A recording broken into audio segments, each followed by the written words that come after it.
Mon frère et soeur, merci.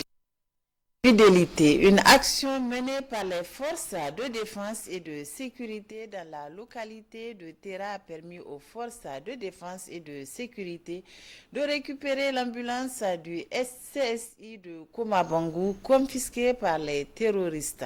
À la base de cette prouesse, la bonne collaboration entre le chauffeur, les citoyens et les forces de défense et de sécurité. Toute chose qui doit continuer au grand bonheur de la population, n'est-ce pas, Ablaziza Mahamadou? C'est désormais devenu le quotidien des Nigériens. Les succès qu'enregistrent les forces de défense et de sécurité rendus publics depuis l'avènement du Conseil national pour la sauvegarde de la patrie au pouvoir. Si le peuple, à travers des marches, meetings et autres déclarations, manifeste leur affection, attachement aux idéaux de bonne gouvernance axés sur la restauration de la souveraineté du Niger, les FDSL continuent de se donner pour la défense de l'intégrité du territoire national. Le dernier acte en date reste l'action menée dans la zone du département de Terra, région de Tillabéri, en vue de récupérer l'ambulance du centre de santé intégré de Koma Bangu, toujours dans la localité et la région confisquée dans un premier temps par des terroristes. La collaboration du chauffeur, des citoyens et autorités ont permis d'aviser à temps la hiérarchie militaire qui, à son tour, a instruit l'équipe de la patrouille dans la zone pour une intervention rapide en vue de mettre en état de nuire les dits assaillants. Action menée avec brio car au bout de quelques minutes, les FDS ont réussi à récupérer l'ambulance en question après avoir maîtrisé les terroristes apparentant d'une source locale. Cette action, au même titre que les autres menées de concert par les forces de défense et de sécurité avec la population, constitue une réponse apportée par la population pour une souveraineté, une lutte pour la défense de la patrie et la restauration du territoire nigérien. Un territoire qui subit depuis quelques années l'attaque injustifiée des terroristes et qui tente d'éradiquer et de mettre fin les FDS qui se sont mobilisés, engagés et déterminés à solutionner depuis les événements du 26 juillet dans le pays. Cette action menée et réussie à Terra constitue une preuve de bonne collaboration qui doit désormais être le quotidien des Nigériens en vue d'atteindre les objectifs d'un Niger libre et souverain. L'ancien président du Nigeria et médiateur de la CEDEAO pour le Niger, Abubakar Absalami, a accordé hier un entretien à la chaîne BBC. Dans cet entretien, il est revenu sur sa dernière visite au Niger. Les détails avec Youssouf Haidara. L'entretien accordé par le général Abdessalami Aboubakar à la rédaction Hausa de la chaîne BBC a duré 9 minutes. En moins de 10 minutes, le médiateur de la CEDEAO pour le Niger est revenu sur sa dernière visite au Niger et ses rencontres avec le général de brigade Tchani et le président du CHU Mohamed Bazoum. Pour Abdessalami Aboubakar, la rencontre a été fructueuse et il espère que cela soit le début des dialogues pour la résolution de la crise politique au Niger. To ya nuna dai na farko sun riga sun kwabe president Bazoum zancen mai da shi mulki ba zai yiwu ba sun ce ba za su yi wannan ba za su mai da Bazoum mulki ba za su iya tattauna komai da komai na yadda za a ci gaba da zama da juna amma ba za su mai da shi Il nous a expliqué qu'ils ne reviendront jamais sur le coup d'État tout en nous expliquant les mobiles ayant motivé cette intervention. Pour nous, c'est un début car ils ont accepté de dialoguer. Et moi, j'ai intégré cela dans mon rapport au président Tinubu et lui, à son tour, il va informer les autres chefs d'État sur l'évolution de la situation. Les militaires ont exigé la réouverture des frontières, l'approvisionnement en produits de première nécessité, dont les médicaments et aussi la reconnexion du courant électrique.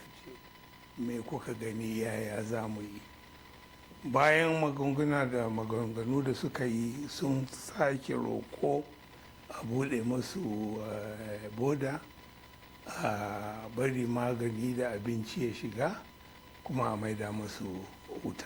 Sur les conditions de la détention de Mohamed Bazoum, notamment le manque du courant électrique, le médiateur de la CEDEAO dit que les nouvelles autorités campent sur une position très ferme. To gaskiya ba cikin yanayi mai kyau zance mun same shi ba Nous avons trouvé le président renversé dans une condition de détention sans électricité et nous avons plaidé auprès des militaires qui nous ont fait savoir en retour que si le Nigeria reconnecte le Niger, eux aussi vont reconnecter la résidence de base.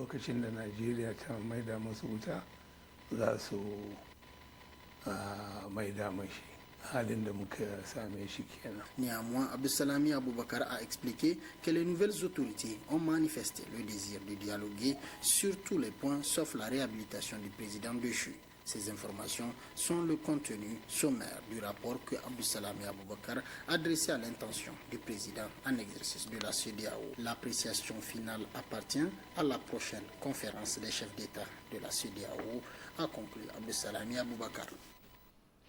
Le président du CNSP a reçu en audience hier après-midi une délégation des oulémas du Nigeria dans le cadre de la recherche d'une sortie de crise au Niger. Souleymane Ousmane.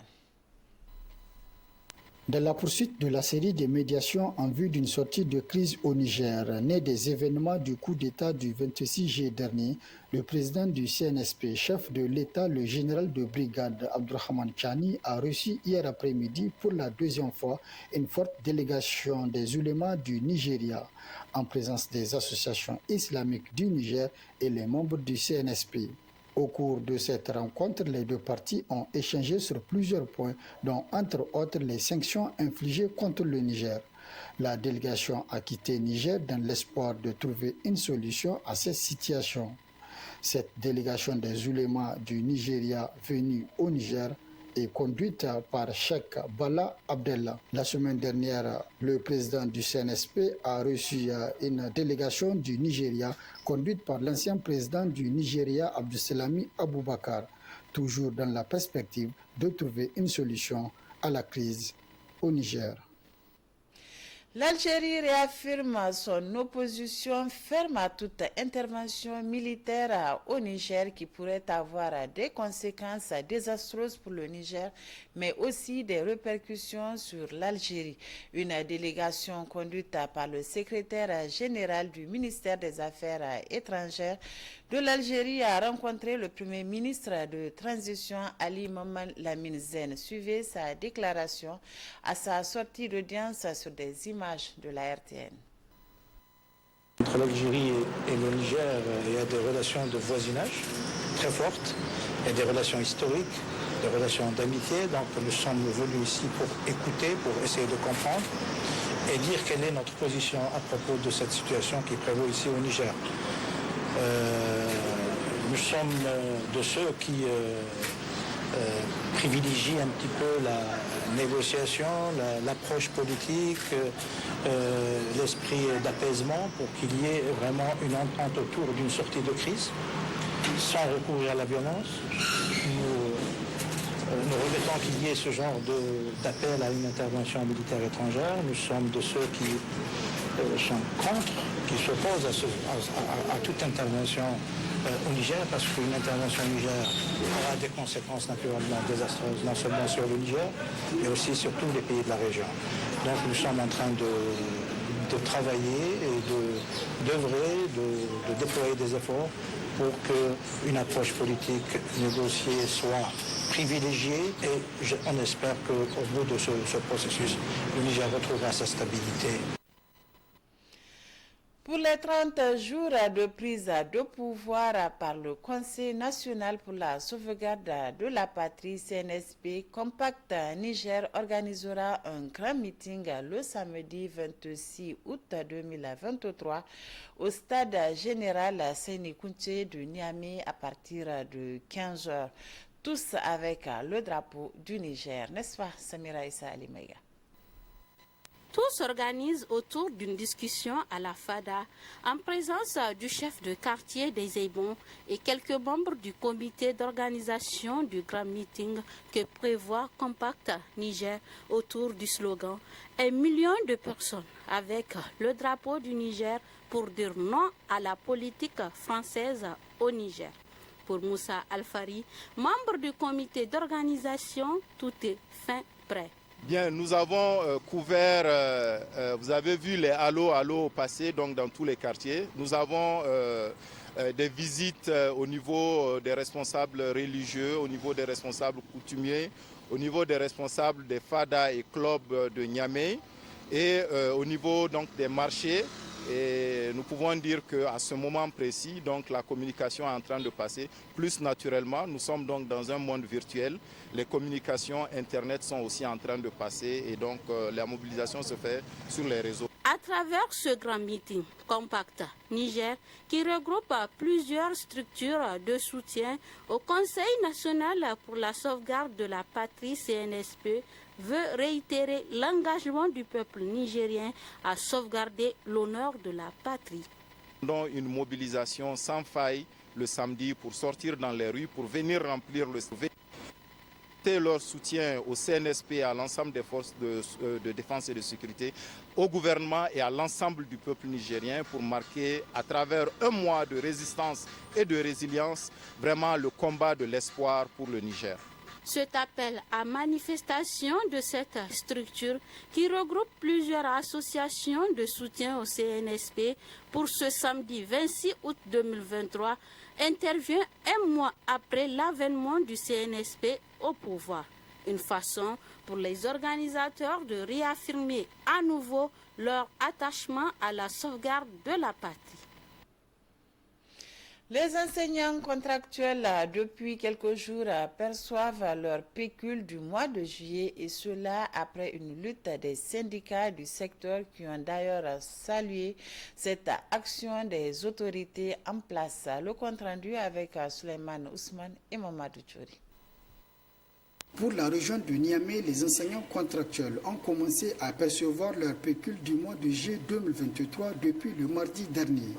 Le paiement des pécules tant souhaité par les acteurs a été apprécié positivement par ces derniers. C'est un paiement qu'on a attendu il y a de cela 3 semaines parce que si vous regardez, le mardi 22, nous sommes déjà, on peut dire qu'on est vers les 53. Donc c'est une situation extrêmement difficile que les contractuels ont vécu. Mais merci, par la grâce d'Allah, on peut dire que cette affaire est déjà derrière nous. Et par la grâce d'Allah, la situation a trouvé une solution. Actuellement, où je parle, les paiements des pécules est en cours. Dans toutes les régions, dans tous les départements, les enseignants sont en train de toucher leurs pécules. Nous espérons qu'il reste quelques jours pour que le mois s'achève, que aussi le mois qui vient, qu'ils soient payés comme ils le sont actuellement. Dans la foulée, hier, la ministre en charge de l'Éducation nationale a effectué une visite au niveau de certains sites de paiement des pécules des enseignants contractuels. Une initiative appréciée également à sa juste valeur par les responsables syndicaux. Pour cet acte, vraiment, nous lui tirons chapeau et nous l'encourageons. Mais souvent, le problème, c'est que les débuts dans un système, les gens débutent bien. Mais en cours de route, souvent, les gens relâchent. Nous souhaiterons à ce que la ministre continue dans ce sens. Elle est la première ministre qui a eu le courage de jeter un coup d'œil au niveau de Niger Post. En tout cas, cela est un signe d'humilité, cela est un signe d'humanisme. Et nous pensons vraiment que c'est une première. Et nous pensons qu'elle a fait ce déplacement afin de chercher à mieux améliorer cette prestation. Parce que c'est vrai, il y a eu beaucoup d'engouement, il y a eu beaucoup de choses et c'est tout à fait normal. Parce que c'est un paiement qui devait se tenir au plus tard avant les 5, qui a eu vers les 23. Donc tout le monde est vraiment au bout de ce souffle.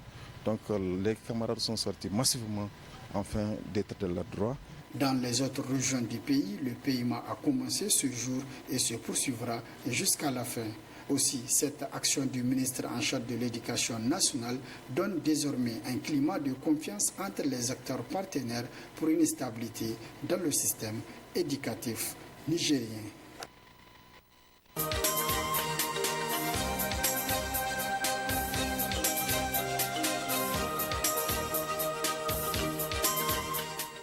La revue de la presse de tous les jeudis avec Mustapha Abdrahman Zongoma. Mustapha, bonsoir. Bonsoir Aminata Yaemega. Le coup d'État militaire au Niger et ses implications dominent les titres des journaux cette semaine. Effectivement, Aminata, avec l'hebdomadaire nigérien d'information générale, l'actualité qui a publié l'intégralité du message à la nation du président du Conseil national pour la sauvegarde de la patrie, CNSP, le général de brigade Abdourahmane Tchani, en soulignant à sa une 3 ans de transition, c'est raisonnable. Résumant les grands axes du discours, le confrère écrit que le président du CNSP s'est également penché sur la feuille de route de la transition à travers la convocation très prochaine d'un dialogue national qui regroupera les différentes couches sociales du pays.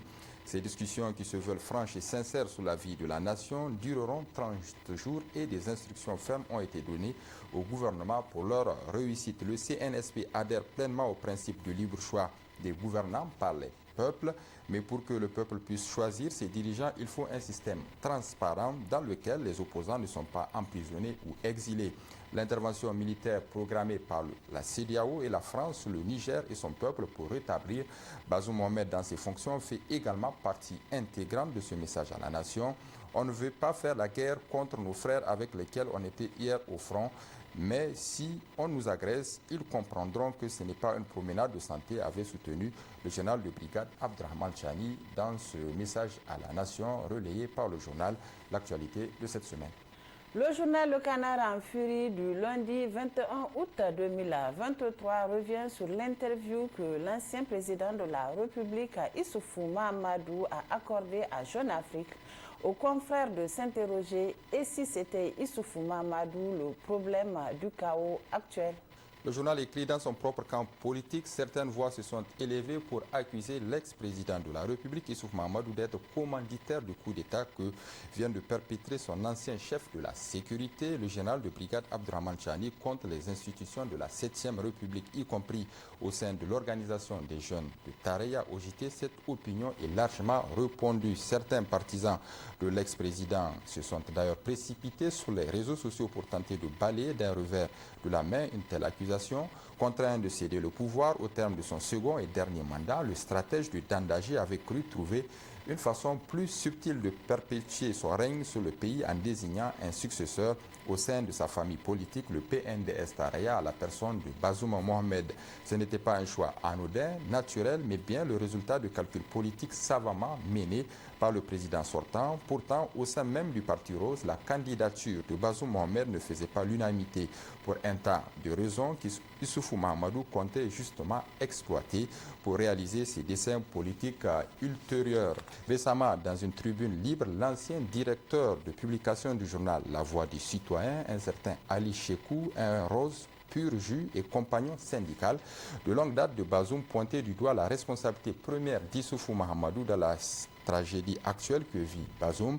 Il accusait Issoufou Mahamadou d'avoir obstrué la présidence de Bazoum en lui imposant des choix qui n'étaient pas les siens et les bons. C'est sans doute pour cette seule et unique raison qu'il avait jeté son dévolu sur Bazoum, dont il connaissait bien le côté naïf et sentimental. Aujourd'hui, toute honte bue, c'est lui-même Issoufou Mahamadou, sans gêne, qui soutient dans Jeune Afrique qu'il n'avait jamais imposé quoi que ce soit à Bazoum durant sa présidence. Beaucoup l'auront sans doute constaté, il n'a jamais condamné officiellement le coup d'État du 26 juillet 2023. Aujourd'hui, cerné de toutes parts, victime de ses propres machinations politiques, l'étau est en train de se resserrer autour de Issoufou Mahamadou. Tout ce que les Nigériens, dans leur écrasante majorité, souhaitent aujourd'hui, c'est de le voir dans un pléthore derrière la barre pour répondre de toutes les forfaitures commises par lui pour assouvir ses ambitions pouvoiristes démesurées. La balle est désormais dans le camp du CNSP. L'absence du procès du Tazarché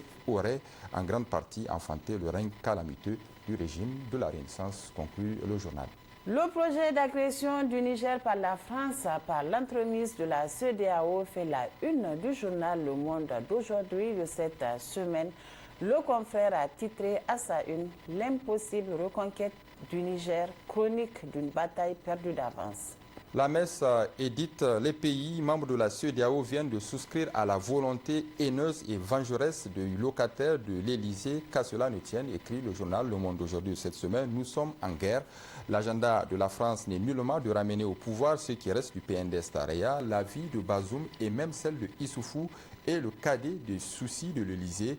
Sauver le soldat Bazoum n'est qu'une mise en scène de la France avec ses marionnettes de la CEDEAO pour attaquer le Niger et s'aimer le chaos comme Sarkozy l'a fait en Libye. Les Nigériens, appuyés par les Burkinabés et les Maliens, l'ont bien compris et se tiennent prêts à asséner un coup fatal à la France-Afrique. Dans tous les cas, l'option d'attaquer militairement le Niger est extrêmement difficile à mettre en œuvre et très suicidaire pour tous ceux qui oseront s'y aventurer. Aucune armée de l'espace CEDEAO ne saurait tenir longtemps face à la force de frappe, la détermination, l'expérience et le courage des forces armées nigériennes. Le CNSP a la grande satisfaction. Les Nigériens viennent de rompre les accords de coopération militaire qui nous lient avec la France néocoloniale. Il reste à présent, comme le réclament d'ailleurs beaucoup d'activistes nigériens, la rupture des accords de coopération sur les ressources extractives du Niger et les accords de coopération monétaire afin de créer une nouvelle monnaie avec les pays de l'Ouest francophone, anglophone et lusophone qui se seraient débarrassés de la tutelle néocolonialiste et impérialiste française. Nous osons espérer que d'ici la fin de la transition socio-politico-économique en cours, notre pays aura parachever la rupture de tous ces liens organiques avec la France et qui ont bloqué des décennies durant l'amorce d'un décollage économique du Niger et des autres pays francophones d'Afrique, estime le journal OTAN. Le PNDS Tareya, qui bat déjà de l'aile, est voué à une mort certaine. La France-Afrique et la CEDEAO vivent leurs derniers jours en terre africaine du Niger. Et puis Aminata, avant de nous quitter, cet autre titre qui parle également de la situation qui prévaut dans notre pays, c'est le titre du journal Mouria, La Voix du Niger, numéro 411 du 18 août 2023. Le journal a titré « 3 actions principales préoccupations intéressent les Nigériens pour réussir la transition politique ». Moustapha Zongoma, merci. Merci Aminata Yayamega. Merci également à vous de nous avoir suivis. Restez en notre compagnie. Nos programmes se poursuivent sur Bonferré Télévision.